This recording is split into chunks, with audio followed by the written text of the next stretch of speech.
अगर आप भी वोडाफोन आइडिया के शेयर के अंदर फंस चुके हैं तो आज की इस वीडियो को एंड तक जरूर देखना, क्योंकि आज की इस वीडियो में आपके साथ पूरे ट्रुथ के साथ बात करने वाला हूं कि क्या यहां से सच में उम्मीद है वोडाफोन आइडिया के शेयर की एक हायर लेवल्स पे जाने की। तो आज की इस वीडियो में हम बात करने वाले हैं बेसिकली दो बड़े चीजों के ऊपर कि फर्स्ट यहां से क्या ये अपर लेवल्स पे जा सकता है शेयर बेस्ड ऑन क्या न्यूज आ रही है एंड कैसे दिख रहे हैं इसके प्राइस एक्शन। एंड सेकेंड चीज हम बात करने वाले हैं कि जिन जिन लोगों ने इसके अंदर ऑलरेडी पोजीशन बना के रखी हुई है या फिर जो लोग इसके अंदर एक नई पोजीशन बनाने के बारे में प्लान कर रहे हैं उनको आगे क्या करना है। तो वीडियो को एंड तक जरूर देखना। वीडियो को स्टार्ट करने से पहले अगर अभी तक आपने हमारे यूट्यूब चैनल अल्फा ट्रेडर्स को सब्सक्राइब नहीं किया है तो हमारे चैनल अल्फा ट्रेडर्स को सब्सक्राइब कर दीजिए एंड बेल नोटिफिकेशन भी दबा दीजिए। अगर आपको वीडियो पसंद है तो डेफिनेटली वीडियो को लाइक भी जरूर कीजिएगा। तो चलिए सबसे पहले बात करते हैं इसके टेक्निकल चार्ट्स के ऊपर। एंड टेक्निकल चार्ट्स के अंदर मैं आपको कुछ चीजें इंपॉर्टेंट बताना चाहता हूं। सबसे पहले अगर मैं आपको इसके मंथली टाइम फ्रेम चार्ट के ऊपर लेके चलूं तो मंथली टाइम फ्रेम के अंदर आप इजीली देख सकते हैं कि स्टॉक के अंदर यहां पे लगातार सेलिंग पहले के टाइम पे देखने को मिली। ये चीज सबको पता है कि एक टाइम पे स्टॉक 120 125 रुपीस के आसपास ट्रेड हुआ करता था, बट कंपनी के पुअर डिसीजंस की वजह से स्टॉक के अंदर बहुत सेलिंग आई। एंड यहां पे एक पेनी स्टॉक बनने के बाद एंड इवन 2-3 रुपए के लेवल्स टच करने के बाद स्टॉक ने फाइनली एक रिवर्सल पैटर्न बनाया। मैं अपनी वीडियोस में मल्टीपल टाइम्स ये बता चुका हूं कि वोडाफोन आइडिया ने यहां पे एक रिवर्सल पैटर्न जो कि डबल बॉटम पैटर्न है वो यहां पे फॉर्म किया एंड फाइनली उसका एक ब्रेकआउट भी दिया अच्छी बुलिश प्रेजेंस के साथ। तो आपको ये चीज समझनी जरूरी है कि यहां पे दो इंपॉर्टेंट चीजें हो सकती है। फर्स्ट चीज ये कि क्योंकि यहां पे इस लेवल का जो कि लगभग 11 से 11.5 रुपए का लेवल है इसका ब्रेकआउट हुआ था एंड उसके बाद एक अच्छी रैली भी देखने को मिली थी जिसमें लगभग 18 रुपए तक का हाई भी लगाया था स्टॉक ने। उसके बाद एक इमीडिएट सेलिंग आई।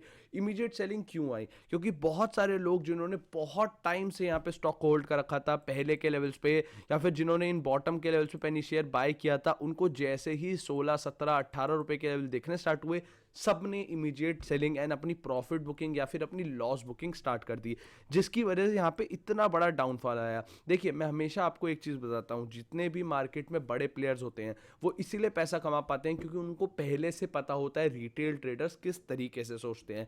जैसा कि मैंने आपको बताया कि यहाँ पे इतनी बड़ी बुलिश मोमेंटम इसीलिए आया क्योंकि बड़े इंस्टीट्यूशंस ने यहाँ पे पोजीशन बनानी स्टार्ट करी एंड यहाँ पे जैसे ही उन्होंने बड़ी पोजीशन बनाई यहाँ पे सारे रिटेल ट्रेडर्स एक्टिव हो गए, उन्होंने प्रॉफिट बुकिंग स्टार्ट कर दी एंड यहाँ पे इस वजह से यहाँ पे उनको दोबारा एक मौका मिल गया इतने बड़े इंस्टीट्यूशंस को कि वो डिप लेवल्स पे बाय कर पाए। तो आपको ये चीज यहाँ पे समझनी जरूरी है कि किस तरीके से ये बड़े इंस्टीट्यूशन सोचते हैं एंड आपको इस चीज को समझना जरूरी है, तभी आप मार्केट के अंदर एक अच्छा पैसा कमा सकते हैं। तो सिंपली आगे की बात करते हुए आपको क्या करना चाहिए, तो आपको यहाँ पे सिर्फ दो चीजों का ध्यान रखना है। फर्स्ट कि अगर आपने पोजीशन यहाँ पे लगभग 9 रुपए से नीचे बनाई है तो आपको मैं अभी भी सजेस्ट करना चाहूंगा अपनी पोजीशंस होल्ड कीजिए एक स्टॉप लॉस के साथ, लगभग जो आपका यहाँ पे 8.5 रुपए के आसपास रहने वाला है। तो अगर आप 8.5 रुपए के स्टॉप लॉस के साथ अपनी पोजीशंस होल्ड करेंगे तो ज्यादा आप रिस्क भी नहीं कर रहे हैं एंड उसके अगेंस्ट आपको एक टारगेट भी मिल सकता है। सेकेंड चीज आपको ये चीज समझनी जरूरी है, अगर आपने इस 9 रुपए के लेवल से ऊपर पोजीशन बनाई है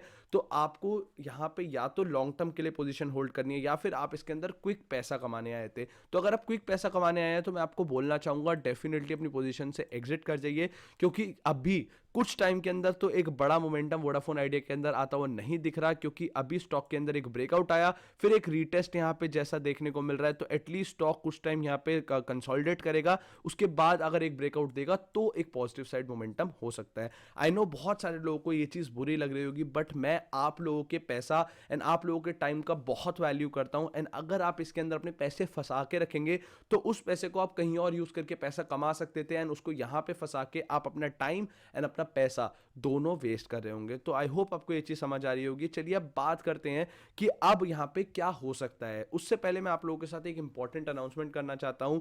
मैंने अपनी डिस्कॉर्ड कम्युनिटी स्टार्ट करी है जिसका डिस्क्रिप्शन में लिंक आपको मिल जाएगा। वहां पे आप मैं हमारे जैसे ट्रेडर्स एक दूसरे से अपनी होल्डिंग्स के ऊपर अपने शेयर्स के ऊपर बात कर सकते हैं। रोज की daily option buying option selling trading, intraday equity, ऐसी ट्रेड्स के ऊपर एंड ट्रेड सेटअप भी आपको वहां मिल जाएंगे। तो आप डिस्क्रिप्शन बॉक्स में जाके उसको डेफिनेटली ज्वाइन कर सकते हैं। साथ साथ एक और चैनल स्टार्ट किया है मैंने, सक्षम गोस्वामी, जिसका भी आपको स्क्रीन पे वो दिख रहा होगा, तो डेफिनेटली जाके उसको चेक कर सकते हैं। बहुत अच्छा मोटिवेशनल कंटेंट आपको वहां मिल जाएगा। तो चलिए अब बात करते हैं इसके फ्यूचर पर्सपेक्टिव की। तो फ्यूचर पर्सपेक्टिव को देखते हुए सबसे पहले आपको इसके फंडामेंटल्स देखने जरूरी हैं। एंड फंडामेंटल्स में हमेशा एक इंपॉर्टेंट चीज बोलता आ रहा हूं कि कभी भी स्टॉक अगर यहाँ पे नेगेटिव, यहाँ पे लॉस करे जा रहा है, तो उसके अंदर कभी आपको लॉन्ग टर्म के लिए कोई पोजीशन नहीं बिल्ड करनी चाहिए, क्योंकि लॉस मेकिंग कंपनी इवेंचुअली यहाँ पे एक अच्छे रिटर्न्स नहीं देती। बहुत रेयर केस में वो एक अच्छा पैसा या अच्छे रिटर्न्स दे पाती हैं। प्राइस एक्शन हमें सब कुछ यही चीज बताता है। तो आपको ये चीज अब समझनी जरूरी है कि कंपनी लॉस तो लगातार बढ़ा रही थी, बट फाइनली 2021 में कुछ अच्छे डिसीजंस की वजह से एंड कुछ कंपनीज के सपोर्ट एंड कुछ इंस्टीट्यूशंस के सपोर्ट की वजह से कंपनी ने अपना लॉस काफी डिक्रीज किया है। यहाँ पे आप देखेंगे -73 था, या -44 आ चुका है।